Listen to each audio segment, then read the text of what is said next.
We're in Guangzhou because China Telecom is here, and we're doing a combination meeting, the CDMA World Forum, together with China Telecom's device fair.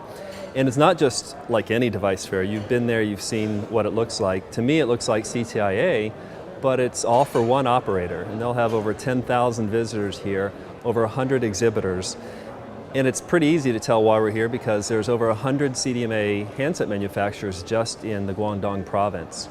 And we had a meeting with the governor of the province today, and he said that it's over 100,000 jobs that are focused on creating CDMA handsets just in this province.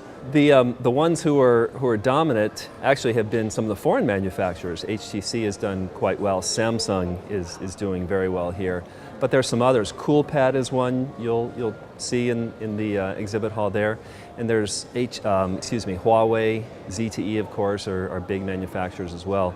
And there's many other second, third tier manufacturers who we just haven't heard of yet outside of China. We've got attendees from all over the world. Some of the people who have been talking today have been CTOs from Asia, from Europe, from the Americas, from all over.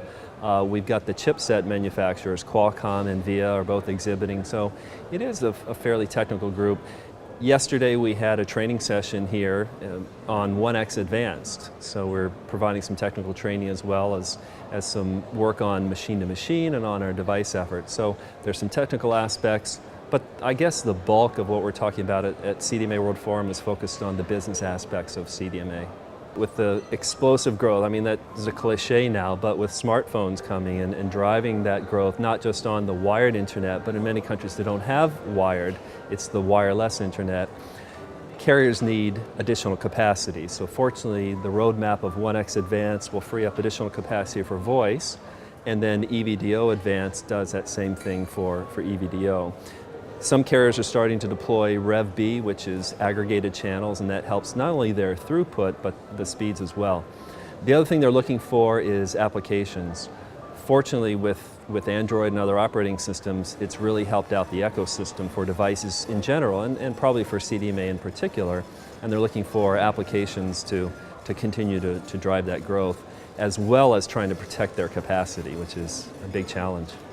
They're number one in terms of number of subscribers in CDMA, and that's a relatively recent development. They're growing at over 30 million subscribers a year, and this calendar year, they'll add 60 million devices onto their network.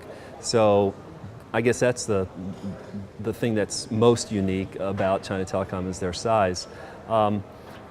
Their growth, you know, it's been just 3 years that they've done this, so 30 million up to over 100 million in 3 years. One of the things we're seeing really develop in CDMA is the machine-to-machine market, and that's happening across all cellular technologies. It's not unique to CDMA, but CDMA has some advantages there relative to the security aspects of it, location aspects with GPS built into it, that make it fairly well-suited to most of the M2M applications we see out there, whether they're the automotive applications or healthcare or smart grid. All those things are really starting to take off, and we're seeing it take off first in the developed markets in Europe and North America, but there's lots and lots of interest in extending that to the developing markets here in China and in India, Southeast Asia, and even into Africa.